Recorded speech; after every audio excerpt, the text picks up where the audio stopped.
എക്സാമോ? സമയം കിട്ടിയില്ല നീ. പാർട്ട് ബി 3 ക്വസ്റ്റ്യൻ എഴുതണമായിരുന്നു, പക്ഷെ എനിക്ക് 2 എഴുതാൻ പറ്റുള്ളൂ. സമയം അങ്ങോട്ട് ശരിയാവുന്നില്ല. എസ്സേയോ?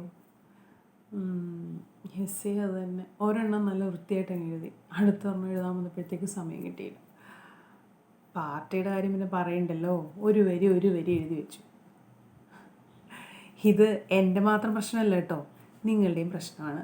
നമ്മളെല്ലാവരും ഒരു എക്സാം ടൈമിൽ ഫേസ് ചെയ്യുന്ന ഒരു പ്രോബ്ലമാണ് എല്ലാ ക്വസ്റ്റ്യനോടും ഒരു നീതി പുലർത്താൻ പറ്റാതെ വരിക. അതിൻ്റെ മെയിൻ പ്രോബ്ലം സമയമാണ്.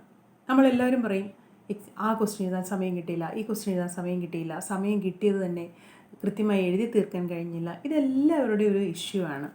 സോ ഇന്ന് ലേമാൻസിലോ മലയാളം നിങ്ങളോട് പറയുന്നത് ചില ടിപ്സുകളാണ്. എന്തിനു വേണ്ടിയിട്ടുള്ളതാണെന്ന് വെച്ചാൽ, ഒരു എക്സാം എഴുതുമ്പോൾ സമയബന്ധിതമായി കൃത്യമായിട്ട് ടൈം മാനേജ് ചെയ്ത് എങ്ങനെ അത് നമുക്ക് വളരെ സക്സസ്ഫുൾ ആക്കാം എന്നുള്ള ചില ടിപ്സുകളാണ് ഇന്ന് ലേമാൻസിലോ മലയാളം നിങ്ങളോട് പറയാൻ പോകുന്നത്.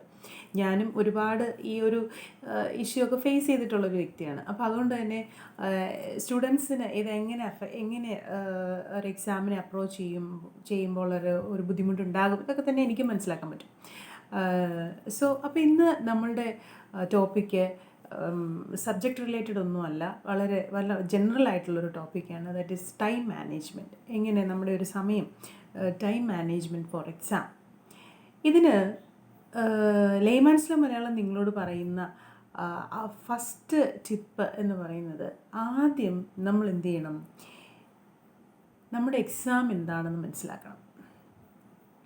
ഫസ്റ്റ് ഓഫ് ഓൾ, ഇപ്പോൾ ഫോർ എക്സാമ്പിൾ ഞാനൊരു ലോ ടീച്ചറാണ്. സോ അപ്പം ഞാൻ കൂടുതൽ സംസാരിക്കുമ്പോൾ ലോ ബേസിസിലാണ് സംസാരിക്കുക. അപ്പോൾ ഒരു LLB എക്സാം അല്ലെങ്കിൽ ഒരു LLM എക്സാമാണ് നിങ്ങൾ എഴുതാൻ പോകുന്നതെങ്കിൽ ആദ്യം നിങ്ങൾ അറിയേണ്ടത് ആ എക്സാമിൻ്റെ പാറ്റേൺ എന്താണ്, അതിൽ എത്ര ക്വസ്റ്റ്യൻസ് നിങ്ങൾ അറ്റൻഡ് ചെയ്യണം, എത്ര പാർട്ടുണ്ട്, ഓരോ പാർട്ടിലും എത്ര ക്വസ്റ്റ്യൻ അറ്റൻഡ് ചെയ്യണം, ഓരോ ക്വസ്റ്റ്യനും എത്ര മാർക്ക് വീതമാണ് നിങ്ങൾക്ക് ലഭിക്കേണ്ടത്, എത്ര മാർക്കാണ് ഉള്ളത്, ഇതെല്ലാമാണ് ആദ്യം നമ്മൾ അറിയേണ്ടത്. സോ ഫസ്റ്റ് ഓഫ് ഓൾ നമ്മൾ ഇതറിയുമ്പോൾ ഈച്ച് സെക്ഷൻ, ഓരോ സെക്ഷനിൽ ഓരോ പാർട്ടിലും എത്ര മാർക്കുണ്ടെന്നറിയാം. പിന്നെ നമ്മൾ മനസ്സിലാക്കേണ്ടത് ഇതിൽ how many question you need to answer, എത്ര ക്വസ്റ്റ്യൻ വീതം അറ്റൻഡ് ചെയ്യണം. ഇപ്പോൾ എല്ലാ ക്വസ്റ്റ്യനും അറ്റൻഡ് ചെയ്യേണ്ട ആവശ്യമൊന്നും തന്നെ ഉണ്ടാവില്ല. ഇപ്പോൾ പാർട്ട് എയിൽ ചിലപ്പോൾ ഒരു 6 ക്വസ്റ്റ്യൻ തന്നിട്ട് 5 അറ്റൻഡ് ചെയ്താൽ മതിയായിരിക്കും, ഒന്ന് നിങ്ങളുടെ ഓപ്ഷനായിരിക്കും. പാർട്ട് ബിയിലേക്ക് വരുമ്പോൾ ചിലപ്പോൾ ഒരു 4 ക്വസ്റ്റ്യൻ തന്ന് 3 അറ്റൻഡ് ചെയ്താൽ മതിയായിരിക്കും, അവിടെയും ഒരു ക്വസ്റ്റ്യൻ നിങ്ങളുടെ ഓപ്ഷനാണ്. പാർട്ട് സിയിലേക്ക് വരുമ്പോൾ ഇതുപോലെ ആയിരിക്കും, ചിലപ്പോൾ ഒരു 4 ക്വസ്റ്റ്യൻ തന്നിട്ട് 2 അറ്റൻഡ് ചെയ്യുക, അല്ലെങ്കിൽ 4 ക്വസ്റ്റ്യൻ തന്നിട്ട് 3 അറ്റൻഡ് ചെയ്യുക എന്നൊക്കെ ആയിരിക്കും പറയുക. അപ്പോൾ ആദ്യം നമ്മൾ മനസ്സിലാക്കേണ്ടത് ക്വസ്റ്റ്യൻ പാറ്റേൺ എന്താണ്, അതിൽ ഓരോ പാർട്ടിലും എത്ര ക്വസ്റ്റ്യൻ വീതം നമ്മൾ അറ്റൻഡ് ചെയ്യണം, ഇത് നിങ്ങൾ ആദ്യം തന്നെ മനസ്സിലാക്കണം. എന്തുകൊണ്ട് ഇത് മനസ്സിലാക്കണം എന്ന് ചോദിച്ചു കഴിഞ്ഞാൽ, ചില ആളുകൾ ക്വസ്റ്റ്യൻ ഒന്നും നോക്കത്തില്ല, കാണുന്ന ആ ക്വസ്റ്റ്യൻ വെച്ച് ആദ്യം തൊട്ട് അവസാനം വരെ അങ്ങോട്ട് എഴുതാൻ ശ്രമിക്കും. അപ്പോൾ എന്ത് സംഭവിക്കും, നിങ്ങൾക്ക് തന്നെ ഒരു ഐഡിയ ഇല്ല ഇത് ഏത് ക്വസ്റ്റ്യൻ എഴുതണം, എവിടെ നിന്ന് തുടങ്ങണം, എവിടെ എഴുതി തീർക്കണം എന്നൊരു ഐഡിയ, അങ്ങനത്തെ ഒരു ഐഡിയ ഒന്നും ഇല്ലാതെ ആയിരിക്കും നിങ്ങൾ ചിലപ്പോൾ എഴുതി പോകുന്നത്. അപ്പോൾ അങ്ങനെ വരുമ്പോൾ നിങ്ങൾ ഉദ്ദേശിക്കുന്ന രീതിയിൽ, ഉദ്ദേശമൊന്നും ഇല്ല അത് വേറെ കാര്യം, ഉദ്ദേശിക്കുന്ന രീതിയിൽ ചിലപ്പോൾ എഴുതി തീർക്കാൻ കഴിഞ്ഞൊന്നും വരില്ല, അല്ലെങ്കിൽ എല്ലാ ക്വസ്റ്റ്യനും അതിൻ്റെ കൃത്യമായ രീതിയിൽ അറ്റൻഡ് ചെയ്യാൻ കഴിഞ്ഞൊന്നും വരില്ല, അല്ലെങ്കിൽ ചില ക്വസ്റ്റ്യനൊക്കെ നിങ്ങൾ കണ്ടു കാണുകയില്ല. ഇതൊക്കെ സംഭവിക്കാനുള്ള സാധ്യതയുണ്ട്. അപ്പോൾ അതുകൊണ്ട് തന്നെ ആദ്യം നമ്മുടെ ക്വസ്റ്റ്യൻ പേപ്പർ അല്ലെങ്കിൽ ക്വസ്റ്റ്യൻ്റെ പാറ്റേൺ എന്താണെന്നുള്ളതാണ് ആദ്യമായിട്ട് മനസ്സിലാക്കേണ്ട കാര്യം. പിന്നെ ഓരോ പാർട്ടിലും എത്ര ക്വസ്റ്റ്യൻ വീതം നിങ്ങൾ അറ്റൻഡ് ചെയ്യണമെന്നാണ് യൂണിവേഴ്സിറ്റി ഇൻസിസ്റ്റ് ചെയ്തിട്ടുള്ളത്. അല്ലെങ്കിൽ അതിൻ്റെ പാർട്ട് എയിൽ ഇപ്പം ഏറ്റവും മുകളിലായിട്ടൊരു സെൻറ്റൻസ് കാണും, answer any 5 of the following, അല്ലെങ്കിൽ പാർട്ട് ബിയിലേക്ക് വരുമ്പോൾ answer any 3 of the following, ഇനി പാർട്ട് സിയിലേക്ക് വരുമ്പോൾ answer any 2 of the following. ഇങ്ങനെ ആ 5 അല്ലെങ്കിൽ 2 അല്ലെങ്കിൽ 3 ഇങ്ങനെയുള്ളൊരു സ്പെസിഫിക് നമ്പർ അവിടെ ഉണ്ടാവും. അതാണ് ആദ്യം നമ്മൾ മനസ്സിലാക്കേണ്ടത്. പിന്നെ നോക്കേണ്ടതെന്നറിയോ, ഓരോ ക്വസ്റ്റ്യനും ഓരോ പാർട്ടിൽ എത്ര മാർക്ക് വീതമാണ് അസൈൻ ചെയ്തിട്ടുള്ളത്, അല്ലെങ്കിൽ എത്ര മാർക്ക് വീതമാണ് തരുന്നത്. ഇത് നമ്മൾ വളരെ ഇമ്പോർട്ടൻ്റ് ആയിട്ട് മനസ്സിലാക്കേണ്ട ഒരു കാര്യമാണ്. ഇപ്പോൾ ഫോർ എക്സാമ്പിൾ നിങ്ങൾ പാർട്ട് എയിലെ ഒരു ക്വസ്റ്റ്യനാണ് അറ്റൻഡ് ചെയ്യുന്നതെങ്കിൽ ചിലപ്പോൾ അവിടെ പാർട്ട് എയിൽ ഏറ്റവും മുകളിൽ പറഞ്ഞിട്ടുണ്ടാകും ഓരോ ക്വസ്റ്റ്യൻ എത്ര മാർക്കുണ്ട്. ചിലപ്പോൾ ഒരു ക്വസ്റ്റ്യന് 3 മാർക്കേ ഉണ്ടാവുള്ളൂ, അല്ലെങ്കിൽ 2 മാർക്കേ ഉണ്ടാവുള്ളൂ, അല്ലെങ്കിൽ 1 മാർക്കേ ഉണ്ടാവുള്ളൂ. അപ്പോൾ നമ്മൾ നോക്കണം, ആ 1 മാർക്കുള്ളൊരു ക്വസ്റ്റ്യൻ അറ്റൻഡ് ചെയ്യുന്നതും 10 മാർക്കുള്ളൊരു ക്വസ്റ്റ്യൻ അറ്റൻഡ് ചെയ്യുന്നതും തമ്മിൽ വ്യത്യാസമുണ്ട്. അപ്പോൾ 10 മാർക്കിൻ്റെ ഒരു ക്വസ്റ്റ്യൻ എഴുതുന്നതിൻ്റെ അത്രയൊന്നും തന്നെ 1 മാർക്കിൻ്റെയോ 2 മാർക്കിൻ്റെയോ 3 മാർക്കിൻ്റെയോ ക്വസ്റ്റ്യൻ അറ്റൻഡ് ചെയ്യുമ്പോൾ നിങ്ങൾ എഴുതേണ്ടതായിട്ടില്ല. പിന്നെ അത് മാത്രമല്ല, സമയവും നിങ്ങൾക്ക് അവിടെ അത്രയും ഉപയോഗിക്കേണ്ടതായി വരുന്നുമില്ല. അപ്പോൾ അടുത്തതായിട്ട് നമ്മൾ മനസ്സിലാക്കേണ്ടത് ഓരോ പാർട്ടിലും എത്ര വീതം മാർക്കാണ് ക്വസ്റ്റ്യൻ പേപ്പറിൽ പറഞ്ഞിരിക്കുന്നത്. അതും നിങ്ങൾ ആദ്യം തന്നെ നോക്കണം. പിന്നെ അറിയേണ്ടത് ടോട്ടൽ നിങ്ങൾക്ക് അലോ ചെയ്തിരിക്കുന്ന സമയം എത്രയാണ്. ഒരു എക്സാമിന് നിങ്ങൾക്ക് മൊത്തത്തിൽ അനുവദിച്ചിട്ടുള്ള സമയം എത്രയാണ്. ഇപ്പോൾ ചില PSC എക്സാംസിനൊക്കെ ചിലപ്പോൾ 1 മണിക്കൂർ 10 മിനിറ്റ് ഉണ്ടാവുള്ളൂ, അല്ലെങ്കിൽ 1.25 മണിക്കൂറേ ഉണ്ടാവുള്ളൂ. ചില എക്സാമുകൾക്ക് ചിലപ്പോൾ 1.5 മണിക്കൂർ ഉണ്ടാകും, ചില എക്സാമുകൾക്ക് 2 മണിക്കൂർ ഉണ്ടാകും, ചില എക്സാമുകൾക്ക് 3 മണിക്കൂർ ഉണ്ടാകും. അപ്പോൾ അതിൽ ക്വസ്റ്റ്യൻ പേപ്പറിൻ്റെ ഏറ്റവും മുകളിലായിട്ട് എത്ര ടോട്ടൽ അവേഴ്സ് എത്ര ഉണ്ടെന്നുള്ളത് കൃത്യമായി കാണിക്കും. ഇനി നിങ്ങളൊരു ഓൺലൈൻ എക്സാമാണ് അപ്രോച്ച് ചെയ്യുന്നതെന്നുണ്ടെങ്കിൽ കൃത്യമായിട്ടും അവിടെ ഓൺലൈൻ എക്സാമിൻ്റെ ഏറ്റവും മുകളിലായിട്ട് ഒരു ക്ലോക്ക് റൺ ചെയ്യുന്നുണ്ടാകും. അതിങ്ങനെ ടൈം കുറഞ്ഞ് വരും. പക്ഷേ നിങ്ങളൊരു ഓഫ്ലൈൻ മോഡുള്ളൊരു എക്സാമാണ് അപ്രോച്ച് ചെയ്യുന്നതെങ്കിൽ അവിടെ നിങ്ങൾ ക്വസ്റ്റ്യൻ പേപ്പറിൽ നിങ്ങളുടെ ക്വസ്റ്റ്യൻ ബുക്ക്ലെറ്റിൽ കൃത്യമായി അവർ ഏറ്റവും മുകളിലായിട്ട് രേഖപ്പെടുത്തിയിട്ടുണ്ടാകും എത്ര സമയം ടോട്ടൽ അവേഴ്സ് എത്രയുണ്ട്. ഇനിയിപ്പോൾ അത് 3 മണിക്കൂറാണെന്നുണ്ടെങ്കിൽ ആ 3 മണിക്കൂറാണ് നിങ്ങൾക്ക് അനുവദിച്ചിട്ടുള്ള ടോട്ടൽ സമയം. അപ്പോൾ ഇതും ആദ്യം തന്നെ മനസ്സിലാക്കിയിരിക്കണം. ഇതൊക്കെ ചിലപ്പോൾ നിങ്ങൾക്ക് അറിയാവുന്ന കാര്യങ്ങളായിരിക്കും, പക്ഷേ അതിനൊന്നും അത്ര അധികം ഇമ്പോർട്ടൻസ് നിങ്ങൾ കൊടുത്തിട്ടുണ്ടാവില്ല. എങ്കിലും ഒന്നും കൂടി ഞാൻ ഓർമ്മിപ്പിക്കുകയാണ്. ഇനി അടുത്ത മനസ്സിലാക്കേണ്ടതെന്നറിയോ, ഇതെല്ലാം വെച്ചിട്ട് നമുക്ക് ഈ നമ്മുടെ സമയത്തിനെയും നമ്മളുടെ ഈ ക്വസ്റ്റ്യനെയും നമ്മുടെ ക്വസ്റ്റ്യൻ പാറ്റേണിനെയും ഓരോ പാർട്ടിലും നമുക്ക് എത്ര മാർക്കാണ് തന്നിട്ടുള്ളത്, ഇതിനെല്ലാം വെച്ചിട്ട് നമുക്കൊരു പ്ലാൻ തയ്യാറാക്കണം. ഈ പ്ലാനാണ് നിങ്ങളുടെ എക്സാം സക്സസ് ആക്കുന്ന ഏറ്റവും വലിയ പോയിൻ്റ് എന്ന് പറയുന്നത്. സോ ഇതിന് നമ്മൾ ചെയ്യേണ്ടത് എന്താണെന്നറിയാമോ? ആദ്യമായിട്ട് നമ്മൾ ചെയ്യേണ്ടത് നിങ്ങൾക്ക് കിട്ടുന്ന ക്വസ്റ്റ്യന് ആദ്യം തന്നെ നന്നായി വായിക്കണം. ഇതാരെക്കൊണ്ടും വയ്യ, കാരണം നമ്മളെല്ലാവരും ഒരു ഹറിബറിയാണ്. കാരണം ക്വസ്റ്റ്യൻ കിട്ടുമ്പോൾ തന്നെ ആദ്യം കാണുന്ന അല്ലെങ്കിൽ എല്ലാവരും ചെയ്യുന്ന ഒരു കാര്യം എന്ന് പറഞ്ഞാൽ, ഞാൻ ശ്രദ്ധിച്ചിട്ടുള്ളൊരു കാര്യം എന്ന് പറയുന്നത്, ഇപ്പം ഞാനും ചെയ്തിട്ടുണ്ട് അങ്ങനെ. ക്വസ്റ്റ്യൻ കിട്ടുമ്പോൾ തന്നെ ഏറ്റവും വലിയ ക്വസ്റ്റ്യൻ, എസ്സേ ക്വസ്റ്റ്യൻ ആയിരിക്കും ആദ്യം ആൻസർ ചെയ്യാൻ പോകുന്നത്. പെട്ടെന്ന് തന്നെ ഒരു 15 മാർക്കിൻ്റെ എസ്സേ അങ്ങോട്ട് ആൻസർ ചെയ്യാൻ തുടങ്ങും. 10 മാർക്കിൻ്റെ ക്വസ്റ്റ്യനോ അല്ലെങ്കിൽ പാർട്ട് എയിൽ എന്താണോ പാർട്ട് ബിയിൽ എന്താണോ ഇതൊന്നും തന്നെ വായിച്ചു നോക്കില്ല. അത് ചെയ്യരുത്. ആദ്യം നിങ്ങൾ ചെയ്യേണ്ടത് ആ ക്വസ്റ്റ്യൻ പേപ്പർ ഒരു 5 മിനിറ്റ് നിങ്ങൾ അതിന് വേണ്ടിയിട്ട് എടുത്തോ. നിങ്ങൾക്ക് ആ സമയം കിട്ടും. ലെമൺ സ്ലോ മലയാളം നിങ്ങൾക്ക് തരുന്ന ടിപ്പിൽ അതുണ്ട്. അപ്പോൾ നിങ്ങൾ എഴുതി കഴിയുമ്പോൾ പിന്നെ നിങ്ങൾക്ക് സമയം അധികം വന്നതായിട്ട് തോന്നും. അപ്പോൾ ആദ്യം തന്നെ നിങ്ങളുടെ ക്വസ്റ്റ്യനിൽ ഒരു തറോ റീഡിങ് ആവശ്യമാണ്. എന്തുകൊണ്ട് അങ്ങനെ റീഡ് ചെയ്യണമെന്ന് പറയുന്നത് ചോദിച്ചാൽ, ചില ക്വസ്റ്റ്യൻസ് ചിലപ്പോൾ ഔട്ട് ഓഫ് സിലബസ് വരാം. ചില ക്വസ്റ്റ്യൻസിൽ ഉപയോഗിച്ചിരിക്കുന്ന ടേമുകൾ നിങ്ങൾക്ക് അത്ര ഫെമിലിയർ അല്ലായിരിക്കും, അല്ലെങ്കിൽ നിങ്ങൾക്ക് മനസ്സിലാക്കാൻ ബുദ്ധിമുട്ടായിരിക്കും, അല്ലെങ്കിൽ നിങ്ങൾക്ക് വായിക്കാൻ അതിൻ്റെ പ്രൊനൗൺസിയേഷൻ നിങ്ങൾക്ക് ബുദ്ധിമുട്ടായിരിക്കും. ഇത് നമ്മൾ ആദ്യം തന്നെ വായിച്ചു കഴിഞ്ഞാൽ അതൊന്നും കൂടി വായിക്കാനുള്ള ഒരു ടെൻഡൻസി നിങ്ങൾക്കുണ്ടാകും. പിന്നീട് ക്വസ്റ്റ്യനിൽ എന്തെങ്കിലും ആദ്യം തന്നെ വായിക്കുമ്പോൾ ഏതെങ്കിലും ക്വസ്റ്റ്യൻ തെറ്റായിട്ടാണ് പ്രിൻ്റ് ചെയ്തിരിക്കുന്നതെങ്കിൽ അത് നമുക്ക് ആദ്യം തന്നെ ഐഡൻറ്റിഫൈ ചെയ്യാൻ പറ്റും. ഇനി ഏതെങ്കിലും നിങ്ങളുടെ ക്വസ്റ്റ്യൻ പേപ്പറിൽ ഏതെങ്കിലും ക്വസ്റ്റ്യൻ മിസ്സിംഗ് ആണെങ്കിൽ, അതിന് പ്രിൻറ്റിങ് മിസ്റ്റേക്കും എല്ലാം വന്ന് മിസ്സിംഗ് ആണെങ്കിൽ അത് ആദ്യം തന്നെ ക്ലാരിഫൈ ചെയ്തുകൊണ്ട് നിങ്ങൾക്ക് വേറൊരു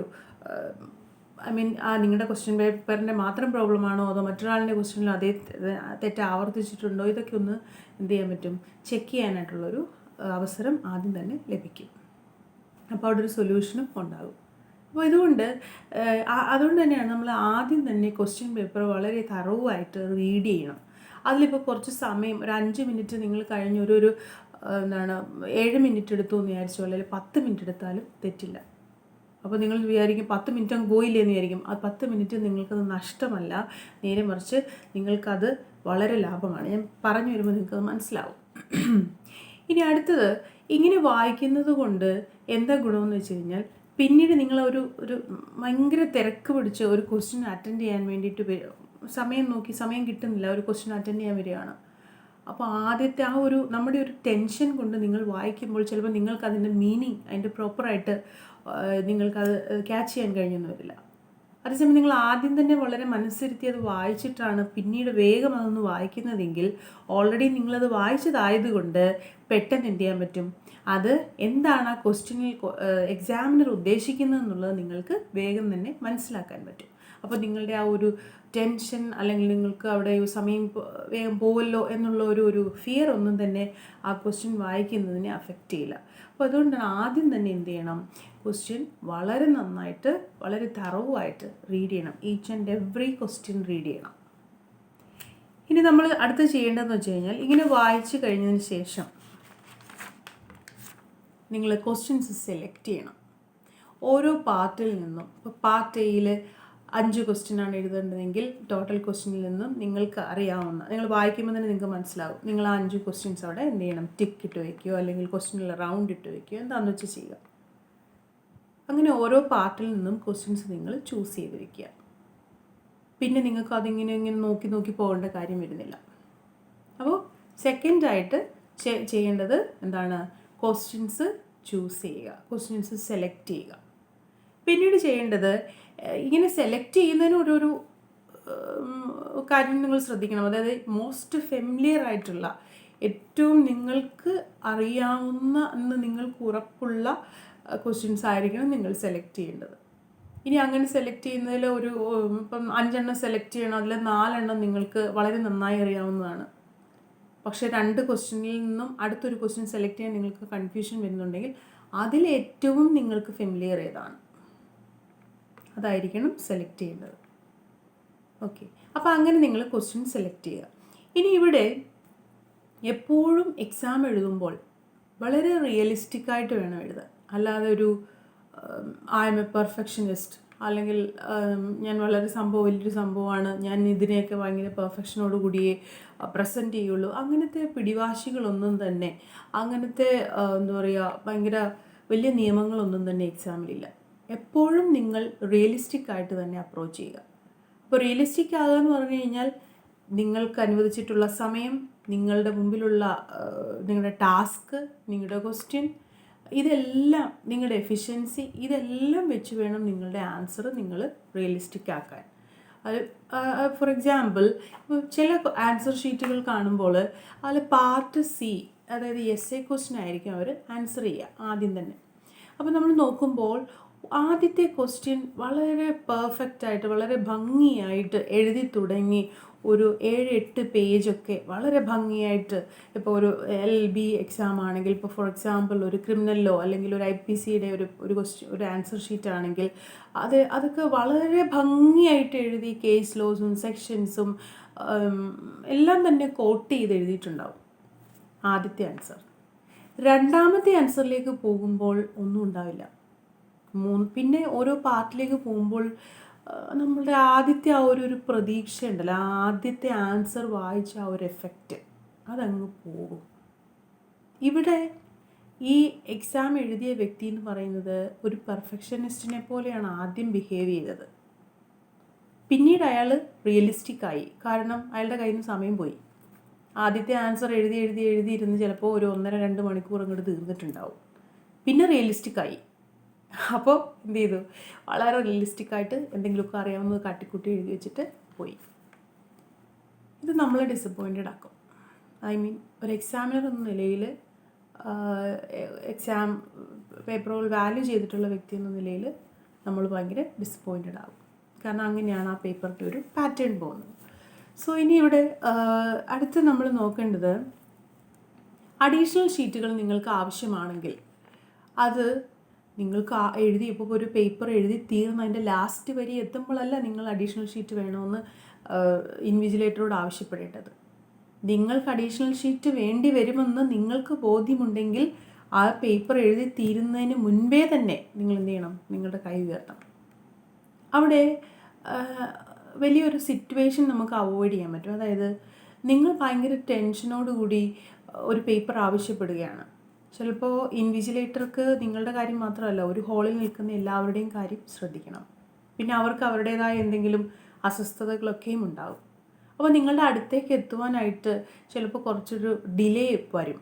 ആ സമയത്ത് നിങ്ങൾ ചിന്തിക്കും, ഓഹ് ഇതെന്താ, ഈസ് ലൈക്ക് എ സ്നെയിൽ അല്ലെങ്കിൽ ഹീസ് ലൈക്ക് എ സ്റ്റെയിൽ എന്നുള്ളൊരു ചിന്ത നിങ്ങളുടെ ഉള്ളിൽ വരും. പിന്നെ നിങ്ങളുടെ ആ ഒരു ഭയങ്കര ടെൻഷനോട് കൂടി, അല്ലെങ്കിൽ നിങ്ങളങ്ങ് ഭയങ്കര ഒരു മുഷിഞ്ഞ്, അല്ലെങ്കിൽ നിങ്ങൾ അങ്ങനെ ഒരു ഇതെന്താ ഇവരിങ്ങനെ, അങ്ങനത്തെ ഒരു മുഖഭാവത്തോടു കൂടി ആ ഒരു ഇൻവിജിലേറ്ററെ നോക്കുവാനും അല്ലെങ്കിൽ തിരിച്ച് അതിനനുസരിച്ചുള്ള റെസ്പോൺസ് വരുവാനുമുള്ള ഒരു സിറ്റുവേഷൻ നമുക്ക് ഈ ഒരു നേരത്തെ തന്നെ ഒരു അഡീഷണൽ ഷീറ്റ് ചോദിക്കുന്നതിലൂടെ ഒഴിവാക്കാൻ പറ്റും. അപ്പം അടുത്ത് ശ്രദ്ധിക്കേണ്ട കാര്യം എന്ന് പറഞ്ഞു കഴിഞ്ഞാൽ, നിങ്ങൾക്ക് അഡീഷണൽ ഷീറ്റ് ആവശ്യമാണെന്ന് നിങ്ങൾക്ക് തന്നെ അറിയാമെങ്കിൽ അത് കുറച്ച് മുൻപേ തന്നെ വാങ്ങിച്ചൊരെണ്ണം വയ്ക്കുക. ഓക്കെ. പിന്നീട് വേണ്ടതെന്ന് വെച്ചാൽ, എപ്പോഴും മാർക്കിനനുസരിച്ചായിരിക്കണം നിങ്ങൾ ആൻസർ എഴുതേണ്ടത്.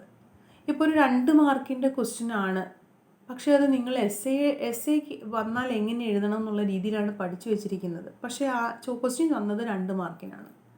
അങ്ങനെയെങ്കിൽ ആ 2 മാർക്കിന് വേണ്ടുന്ന കാര്യങ്ങൾ മാത്രമേ എഴുതാവൂ. അല്ലാതെ നിങ്ങൾക്ക് അറിയാവുന്ന എല്ലാം കൂടി അവിടെ അങ്ങ് എഴുതി വെക്കരുത്. അപ്പോൾ 2 മാർക്കിന് വേണ്ടത് ഒരു 4 പോയിൻ്റ് ആണെങ്കിൽ, അല്ലെങ്കിൽ ഒരു 5 പോയിൻ്റ് ആണെങ്കിൽ ഏറ്റവും പ്രധാനപ്പെട്ട 5 പോയിൻറ്റുകളായിരിക്കും അവിടെ എഴുതേണ്ടത്. അതേ ക്വസ്റ്റ്യൻ തന്നെ എസ്സേ ക്വസ്റ്റ്യൻ ആയിട്ടാണ് ചോദിച്ചിരിക്കുന്നതെങ്കിൽ, അതൊരു 15 മാർക്കിൻ്റെ ക്വസ്റ്റ്യൻ ആണെങ്കിൽ അവിടെ എന്ത് വേണം, ആ 15 മാർക്കിനനുസരിച്ച് വേണം ആ ആൻസർ നിങ്ങൾ ആൻസർ ചെയ്യാൻ. അപ്പോൾ എപ്പോഴും ആൻസർ എന്തായിരിക്കണം, ക്വസ്റ്റ്യൻ്റെ മാർക്കിനനുസരിച്ചായിരിക്കണം ആൻസർ ചെയ്യേണ്ടത്. അതും നമ്മൾ ഓർത്തിരിക്കണം. ഇപ്പോൾ ചില ആൻസർ ഷീറ്റുകളിലൊക്കെ നമുക്ക് കാണാൻ കഴിയുമെന്ന് വെച്ച് കഴിഞ്ഞാൽ, ഒരു 3 മാർക്കിൻ്റെ ക്വസ്റ്റ്യൻ ഒരു 4 പേജ് അങ്ങ് എഴുതി വയ്ക്കും. കാരണം അവർക്കറിയാം ആൻസർ. അപ്പോൾ ആ അറിയാവുന്ന ആൻസർ എന്ത് ചെയ്യും, വളരെ ഭംഗിയായിട്ട് അങ്ങോട്ട് എഴുതി വയ്ക്കും. ഇനി ഒരു 10 മാർക്കിൻ്റെ ക്വസ്റ്റ്യൻ നോക്കിയാൽ ചിലപ്പോൾ ഒരു 2 മാർക്കിൻ്റെ ആൻസർ പോലെ ഉണ്ടാവുള്ളൂ, ഒരു 4-5 വരി.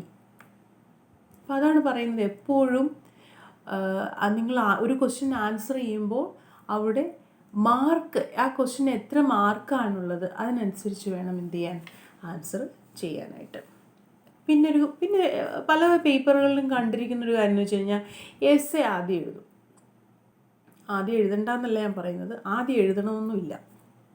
നിങ്ങൾക്കൊരു ടൈം മാനേജ്മെൻറ്റ് ഉണ്ടെങ്കിൽ നിങ്ങൾ part A, part B, part C എന്ന് എഴുതിയാൽ മതി. കാരണം ടൈം നിങ്ങളാണ് മാനേജ് ചെയ്യുന്നത്.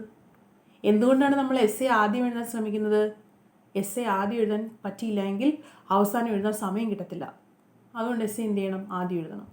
സോ ഇവിടെ നമ്മൾ അങ്ങനെ ഒരു റൂളൊന്നുമില്ല. എസ്സേ ആദ്യം എഴുതണം, പ്രോബ്ലം പാർട്ട് രണ്ടാമത് എഴുതണം, പിന്നെ പാർട്ട് എ എന്ന് പറയുന്നത് ഏറ്റവും മാർക്ക് കുറവുള്ള ഏരിയയാണ്, അത് ഏറ്റവും അവസാനം എഴുതിയാൽ മതി, അങ്ങനെയൊന്നുമില്ല.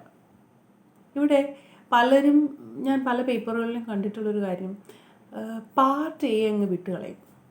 അത് വലിയൊരു മണ്ടത്തരമാണ്, പാർട്ട് എ വിട്ടുകളയുന്നത്. കാരണം പാർട്ട് എ എന്ന് പറയുമ്പോൾ അവിടെ നിങ്ങളൊരു 4 പോയിൻ്റ് എഴുതിയാലും 5 പോയിൻ്റ് എഴുതിയാലും ഒരു മിനിമം മാർക്ക് നിങ്ങൾക്ക് അവിടെ കിട്ടും.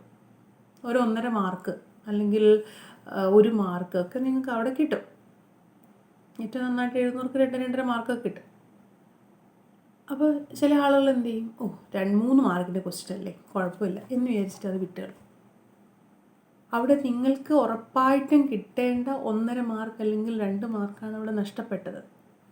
പക്ഷേ ഒരു എസ്സേ പാർട്ടിലേക്ക് വരുമ്പോൾ അല്ലെങ്കിൽ ഒരു പ്രോബ്ലം പാർട്ടിലേക്ക് വരുമ്പോൾ അവിടെ നിങ്ങൾക്ക് ഇത്ര മാർക്ക് കൃത്യമായി കിട്ടും എന്ന് പറയാൻ പറ്റില്ല. അവിടെ നിങ്ങൾ എന്താണോ അവിടെ എഴുതിയിരിക്കുന്നത് അതനുസരിച്ച് മാത്രമേ മാർക്ക് കിട്ടുള്ളൂ. അപ്പോൾ ഒരിക്കലും ഈ പാർട്ട് എ അവഗണിക്കരുത്. പാർട്ട് എ നിങ്ങൾക്ക് മസ്റ്റായിട്ടും ആൻസർ ചെയ്യണം. ഇനി നമ്മൾ നോക്കണം, ഇത്രയും കാര്യങ്ങൾ ബേസിക്കായിട്ട് ഒരു എക്സാം എഴുതുന്നതിന് മുമ്പായിട്ട് നമ്മൾ ഓർത്തിരിക്കേണ്ട കാര്യങ്ങളാണ്. ഓർത്തിരുന്നാൽ മാത്രം പോലെ ചെയ്യുകയാണ്. ഇനി ഒരു എക്സാമ്പിൾ, ഒരു ക്വസ്റ്റ്യൻ പേപ്പർ, ഇപ്പോൾ ഫോർ എക്സാമ്പിൾ LLBയുടെ ഒരു ക്വസ്റ്റ്യൻ പേപ്പർ ആണെങ്കിൽ, നിങ്ങളൊക്കെ ഇത് കാണുന്നവർ കൂടുതലും ലേമാൻസിലോ മലയാളം കാണുന്നവരിൽ കൂടുതലും LLB അല്ലെങ്കിൽ LLM പഠിക്കുന്നവരാണെന്ന് എനിക്കറിയാം. സോ അപ്പോൾ ഈ ഒരു LLB എക്സാം അല്ലെങ്കിൽ LLM എക്സാമാണ് നിങ്ങൾ എഴുതാൻ പോകുന്നതെങ്കിൽ, ഇപ്പം ഞാൻ MG യൂണിവേഴ്സിറ്റിയുടെ ഒരു ക്വസ്റ്റ്യൻ പേപ്പറിൻ്റെ പാറ്റേണാണ് നിങ്ങളോട് പറയാൻ പോകുന്നത്. അതിൽ ടോട്ടൽ മാർക്സ് എന്ന് പറയുന്നത് ടോട്ടൽ മാർക്സ് എന്ന് പറയുന്നത് 75 മാർക്സ് ആണ്. ടോട്ടൽ മാർക്സ് 75 മാർക്സ് ആണ്. ഇനി ഇതിൽ ടോട്ടൽ ടൈം എന്ന് പറയുന്നത് 3 hours ആണ്.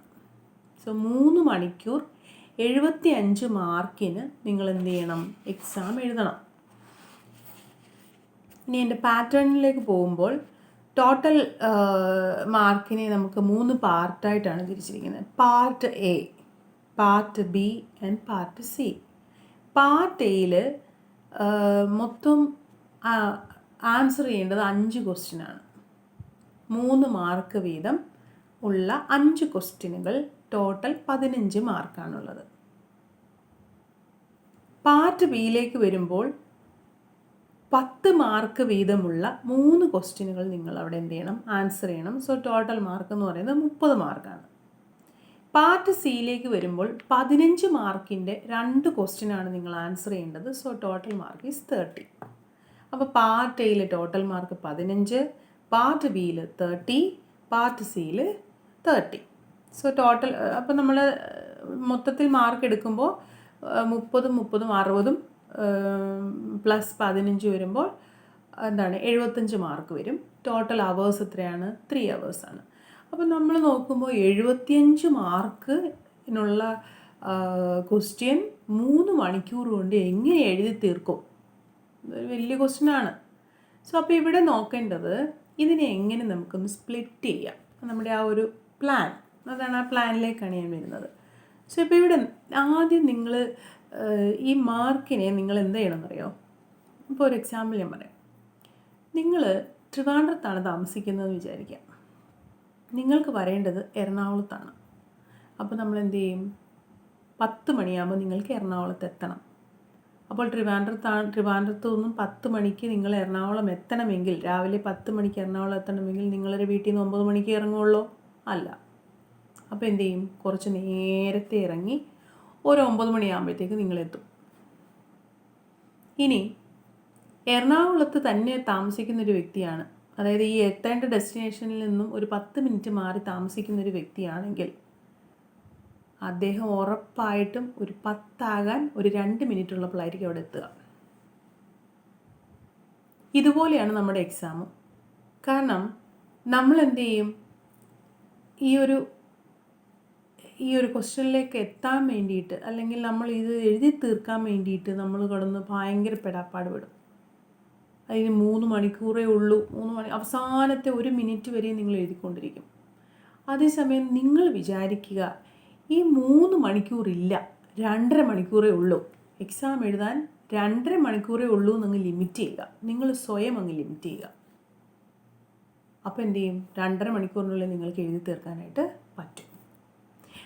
അപ്പം നിങ്ങൾ ചിലപ്പോൾ ചിന്തിക്കും, എന്ത് മണ്ടത്തരമായി പറയുന്നത്, ആകെ 3 മണിക്കൂർ കൊണ്ട് എഴുതി തീർക്കാൻ പറ്റുന്നില്ല, പിന്നെ ഇതെങ്ങനെയാണ് 2.5 മണിക്കൂർ ആക്കുന്നത് എന്നൊക്കെ നിങ്ങൾ ചിലപ്പോൾ ചിന്തിക്കും.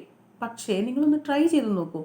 നിങ്ങൾ തന്നെ ഒരു ടൈം അങ്ങ് ഒരു ക്ലോക്ക് നിങ്ങൾ തന്നെ സെറ്റ് ചെയ്യുക. അതായത് 3 മണിക്കൂർ അല്ല നിങ്ങളുടെ എക്സാം, 2 മണിക്കൂർ, 2.5 മണിക്കൂറാണ് എന്ന് നിങ്ങളങ്ങ് ടൈം സെറ്റ് ചെയ്യുക. നമുക്ക് അങ്ങനെ ഒരു ക്ലോക്ക് ഉണ്ടാക്കാം. ഇതിൽ പാർട്ട് എയ്ക്ക് നമുക്കൊരു 30 മിനിറ്റ് കൊടുക്കാം. പാർട്ട് എയിൽ 5 ക്വസ്റ്റ്യൻ, 3 മാർക്ക് വീതമുള്ള 5 ക്വസ്റ്റ്യൻ ആൻസർ ചെയ്യാനായിട്ട് നമ്മൾക്കൊരു 30 മിനിറ്റ് സമയം അവിടെ മാറ്റി വയ്ക്കാം. സോ അപ്പോൾ പാർട്ട് എയുടെ നേരെ നിങ്ങളവിടെ 30 മിനിറ്റ്സ് എന്ന് നോട്ട് ചെയ്യണം. പാർട്ട്, അതായത് ഇപ്പോൾ നിങ്ങളുടെ എക്സാം സ്റ്റാർട്ട് ചെയ്യുന്നത് 9 മണിക്കാണെങ്കിൽ 9 മണി തൊട്ട് ആദ്യത്തെ 5 മിനിറ്റ് നിങ്ങൾ വായിക്കാൻ എടുക്കുന്നു. അത് കഴിഞ്ഞിട്ട് ഒരു 9:35 വരെ നിങ്ങളുടെ സമയം, ഒരു അരമണിക്കൂർ, ഒരു 30 മിനിറ്റ്സ് ഫസ്റ്റ് പാർട്ട് എഴുതാനായിട്ട് നിങ്ങൾ മാറ്റി വയ്ക്കണം. ഇനിയും പാർട്ട് ബിയിലേക്ക് വരുമ്പോൾ നിങ്ങൾ 1 മണിക്കൂർ അങ്ങ് എടുത്തു, 60 മിനിറ്റ്സ്. അപ്പോൾ 60 മിനിറ്റ്സ് എന്ന് പറയുമ്പോൾ 20 മിനിറ്റ്സ് വീതം ഓരോ ക്വസ്റ്റ്യനും ആൻസർ ചെയ്യാൻ കിട്ടും. പാർട്ട് സിയിലേക്ക് വരുമ്പോഴും ഒരു മണിക്കൂർ അവിടെയും എടുത്തോളൂ, 30 മിനിറ്റ്സ് വീതം ഓരോ ക്വസ്റ്റ്യനും ആൻസർ ചെയ്യാനായിട്ട് കിട്ടും. സോ അപ്പോൾ ടോട്ടൽ എത്ര മണിക്കൂർ കിട്ടി? 2.5 മണിക്കൂർ കിട്ടി. അപ്പോൾ നിങ്ങളുടെ കയ്യിൽ 2.5 മണിക്കൂറേ ഉള്ളൂ എന്ന് വിചാരിച്ച് വേണം നിങ്ങൾ എക്സാം ക്ലോക്ക് സെറ്റ് ചെയ്യാൻ. എന്നിട്ട് എഴുതി തുടങ്ങുക. ടെൻഷനൊന്നും വേണ്ട. ബാക്കി അരമണിക്കൂർ അവിടെ ഇരിക്കുന്നു എന്നുള്ള മനസ്സിലെ ചിന്ത വേണ്ട. അതവിടെ ഇല്ല എന്ന് ചിന്തിച്ച് വേണം എഴുതാൻ. ആകെ 2.5 മണിക്കൂറേ എൻ്റെ കയ്യിലുള്ളൂ, അതിനുള്ളിൽ എനിക്ക് എഴുതി തീർക്കണം. അപ്പോൾ എന്താണ്? അപ്പോൾ നമ്മൾ ആദ്യം പറഞ്ഞ കാര്യങ്ങൾ നിങ്ങളുടെ മൈൻഡിൽ വരും. ക്വസ്റ്റ്യൻ വായിച്ചു നോക്കുക, ആൻസർ വേണ്ടുന്ന ആൻസർ മാത്രം എഴുതുക. പെർഫെക്ഷനിസ്റ്റ് ആകാൻ നോക്കരുത്. എപ്പോഴും റിയലിസ്റ്റിക് ആയിട്ട് ആൻസർ എഴുതുക. ഒരു റിയലിസ്റ്റിക് ആയിട്ട് നിങ്ങൾ ഒരു റിയലിസ്റ്റിക് പേഴ്സൺ ആയാൽ മതി. അവിടെ ഒരു പെർഫെക്ഷനിസ്റ്റിൻ്റെ ആവശ്യം നിങ്ങൾക്കില്ല. പിന്നെ നമ്മൾ ചെയ്യേണ്ടതെന്ന് പറയാമോ, നിങ്ങളിപ്പോൾ ഭയങ്കര നിങ്ങൾക്ക് എളുപ്പമുള്ളൊരു ക്വസ്റ്റ്യനാണ് നിങ്ങളവിടെ അറ്റൻഡ് ചെയ്യുന്നതെങ്കിൽ നമ്മൾ ഈ നേരത്തെ സെറ്റ് ചെയ്ത ടൈം അവിടെ വേണ്ടി വരില്ല.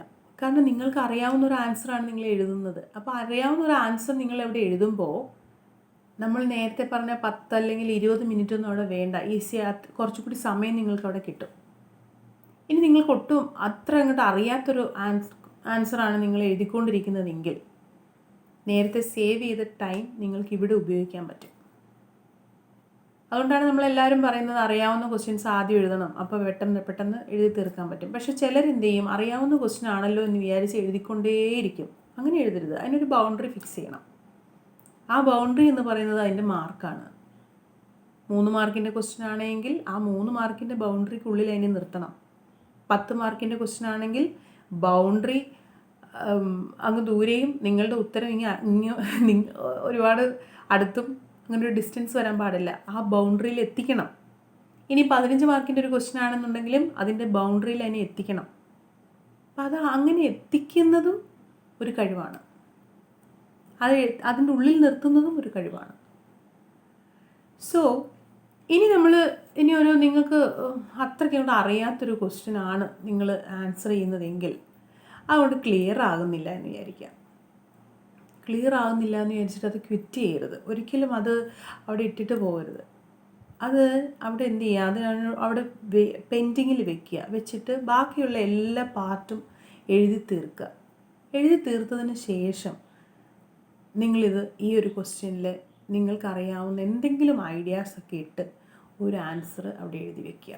ഒരിക്കലും നിങ്ങൾ ഈ ആൻസർ ഷീറ്റിൽ ഒരു ഉത്തരം എഴുതി തുടങ്ങിയിട്ട് വെട്ടിക്കളയുക, അല്ലെങ്കിൽ അതിങ്ങനെ ഓവർ റൈറ്റ് ചെയ്യുക, അങ്ങനത്തെ ആക്ടിവിറ്റീസ് ഒന്നും തന്നെ ചെയ്യാൻ പാടില്ല. അത് അത്ര നല്ലൊരു കാര്യമല്ല. എപ്പോഴും നിങ്ങളുടെ ആൻസർ ഷീറ്റ് വളരെ നീറ്റായിരിക്കണം. എപ്പോഴും ആൻസർ ഷീറ്റ്. പിന്നെ വേറൊരു കാര്യം ശ്രദ്ധിക്കേണ്ടത്, എഴുതുമ്പോൾ ലെജിബിളായിട്ട് എഴുതുക. ഇപ്പോൾ ചില സൂത്രപ്പണികളൊക്കെ ഒപ്പിക്കും. അതായത് വായിച്ച് നോക്കാതെ എക്സാമിനർക്ക് ഒരു കൺഫ്യൂഷൻ ഉണ്ടാക്കാൻ വേണ്ടിയിട്ട്, അല്ലെങ്കിൽ വായിച്ചാൽ മനസ്സിലാകാത്ത രീതിയിലൊക്കെ എഴുതി വയ്ക്കും. പക്ഷെ അത് നിങ്ങൾക്ക് തന്നെയുള്ള വിനയാണ് നിങ്ങൾ അങ്ങനെ ചെയ്തു വയ്ക്കുന്നത്. കാരണം ഇത് ലെജിബിൾ അല്ല എങ്കിൽ, അത് വായിക്കാൻ കഴിയുന്നില്ല എങ്കിൽ അത് റിപ്പോർട്ട് ചെയ്യപ്പെടും. ഒരു അഡീഷണൽ എക്സാമിനർക്ക് മുകളിലൊരു ചീഫ് എക്സാമിനറുണ്ട്. ചിലപ്പോൾ അത് ചീഫ് എക്സാമിനർ എന്ത് ചെയ്യും, വാല്യൂ ചെയ്യും. ചീഫ് എക്സാമിനർ വായിക്കാൻ കഴിയുന്നില്ല എങ്കിൽ അത് ചിലപ്പം വാല്യൂ ചെയ്തു എന്ന് വരില്ല, മാറ്റിവെക്കും. പേപ്പർ എടുത്ത് മാറ്റിവെക്കും. അപ്പോൾ ചിലപ്പോൾ നിങ്ങളുടെ പേപ്പർ റിസൾട്ട് വരുമ്പോൾ നിങ്ങളുടെ റിസൾട്ട് ഉണ്ടാവില്ല. അപ്പോൾ അങ്ങനത്തെ സൂത്രപ്പണിയൊന്നും വേണ്ട. നിങ്ങൾക്ക് അറിയാവുന്ന കാര്യങ്ങൾ വ്യക്തമായിട്ട് എഴുതി വയ്ക്കുക. അപ്പോൾ ഇങ്ങനെയാണ് നമ്മൾ ആ ഒരു ടൈം നോക്കേണ്ടത്. അപ്പോൾ നിങ്ങൾ 2.5 മണിക്കൂർ സമയത്തിനുള്ളിൽ നിങ്ങൾക്ക് എഴുതി കഴിഞ്ഞില്ല എങ്കിൽ നമ്മൾ ആ 30 മിനിറ്റ്സ് മാറ്റി വെച്ചിരിക്കുന്നതിൽ നിന്ന് കുറച്ച് സമയം നമ്മൾ ഉപയോഗിക്കണം. അങ്ങനെ എത്ര ഉപയോഗിച്ചാലും അതിൽ ഒരു 10 മിനിറ്റ് നിങ്ങൾ അവിടെ ബാക്കി വെച്ചിരിക്കണം. ആ 10 മിനിറ്റ് എന്തിനാന്ന് ചോദിച്ചാൽ, ഒന്ന് നിങ്ങൾ എഴുതിയ ആൻസർ ബുക്ക് കൃത്യമായി ടൈ ചെയ്യാൻ, കെട്ടണം.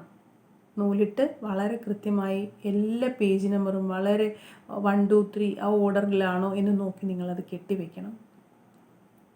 പിന്നെ ഇടയ്ക്ക് എവിടെയെങ്കിലും നിങ്ങളൊരു ആൻസർ എഴുതാൻ വേണ്ടി പേപ്പറിൽ എവിടെയെങ്കിലും ഗ്യാപ്പ് ഇട്ടിട്ടുണ്ടെങ്കിൽ ആ ഗ്യാപ്പ് ഫില്ല് ചെയ്യണം. അവിടെ എന്തെങ്കിലും എഴുതി ചേർത്ത് ഏതെങ്കിലും ക്വസ്റ്റ്യൻ്റെ ആൻസർ നിങ്ങൾ വിട്ടുപോയിട്ടുണ്ടെങ്കിൽ അവിടെ ആൻസർ എഴുതി ചേർത്തത് ഫില്ല് ചെയ്യണം. പിന്നെ എപ്പോഴും നോക്കണം, അറ്റൻഡ് ചെയ്യേണ്ടുന്ന അത്രയും തന്നെ ക്വസ്റ്റ്യനുകൾ അറ്റൻഡ് ചെയ്തിട്ടുണ്ടോ. ഇപ്പോൾ LLBയുടെ ആണെന്നുണ്ടെങ്കിൽ 10 ക്വസ്റ്റ്യനാണ് അറ്റൻഡ് ചെയ്യേണ്ടതെങ്കിൽ ഓരോ പാർട്ടിലും ആവശ്യമായ ക്വസ്റ്റ്യനുകൾ നിങ്ങൾ അറ്റൻഡ് ചെയ്തിട്ടുണ്ടോ എന്ന് നിങ്ങൾ എന്ത് ചെയ്യുക, പിന്നീട് റീചെക്ക് ചെയ്യുക. അതുപോലെ തന്നെ എന്താണ് എന്തെങ്കിലും മിസ്സിങ് ആയിട്ടുണ്ടോ? ഇപ്പോൾ നിങ്ങളുടെ register number, total number of pages. ഇനി രജിസ്റ്റർ നമ്മൾ നിങ്ങൾ എന്താണ് നമ്പറിൽ എഴുതി, പക്ഷേ എടുത്ത് ലെറ്റേഴ്സിൽ എഴുതിയപ്പോൾ എന്തെങ്കിലും തെറ്റ് വന്നിട്ടുണ്ടോ എന്നുള്ളതെല്ലാം ക്രോസ് ചെക്ക് ചെയ്യുക. സബ്ജക്റ്റിൻ്റെ പേര് എഴുതിയിട്ടുണ്ടോ? ക്വസ്റ്റ്യൻ പേപ്പർ കോഡ് എഴുതിയിട്ടുണ്ടോ? ഇതെല്ലാം ലാസ്റ്റ് 10 മിനിറ്റ്സിൽ നിങ്ങൾ ചെക്ക് ചെയ്യണം. അപ്പോൾ ഇത് ചെക്ക് ചെയ്ത് എല്ലാം പെർഫെക്റ്റ് ആണ്, ഓക്കെ ആണെന്ന് വന്നു കഴിഞ്ഞാൽ പിന്നീട് ഒന്നും എഴുതാൻ നിൽക്കരുത്. അതോടുകൂടി നിങ്ങൾ എഴുത്തവിടെ നിർത്തണം. പിന്നെ ഒന്നും എഴുതി ചേർക്കണ്ട. ചിലരിങ്ങനെ പേപ്പർ വാങ്ങിക്കാൻ വരുമ്പം തന്നെ നിന്നൊക്കെ ഇങ്ങനെ ഭയങ്കര തിരക്കുടിച്ച് എഴുതുന്നത് കാണാം. പക്ഷെ അതിലൊന്നും വലിയ കാര്യമൊന്നുമില്ല. ഏറ്റവും പെർഫെക്റ്റായിട്ട് ഇപ്പോൾ ചില പേപ്പറുകളൊക്കെ തലതിരിച്ചൊക്കെ കെട്ടി വയ്ക്കുക ആളുകൾ. അതൊക്കെ നിങ്ങൾ ഈ ലാസ്റ്റ് 10 മിനിറ്റ്സിലെ ജോലിയാണ്. അപ്പോൾ ആ ലാസ്റ്റ് 10 മിനിറ്റ്സ് എഴുതാൻ വേണ്ടി ഉപയോഗിക്കരുത്. ബാക്കി ഇങ്ങനെയുള്ള ഈ ക്ലറിക്കൽ വർക്ക്, നിങ്ങളുടെ തന്നെ പേപ്പറിലെ ക്ലറിക്കൽ വർക്കുകൾ ചെയ്യാൻ വേണ്ടിയിട്ടായിരിക്കണം നിങ്ങളത് ഉപയോഗിക്കേണ്ടത്. സോ ഈ രീതിയിൽ എക്സാമിനെ ഒരു തവണയൊന്ന് നിങ്ങൾ അപ്രോച്ച് ചെയ്ത് നോക്കൂ. എന്തെങ്കിലും റിസൾട്ട് നിങ്ങൾക്ക് കിട്ടുന്നുണ്ടെങ്കിൽ ചാനൽ സബ്സ്ക്രൈബ് ചെയ്യുക, കമൻറ്റ് ചെയ്യുക, ഷെയർ ചെയ്യുക. Thank you.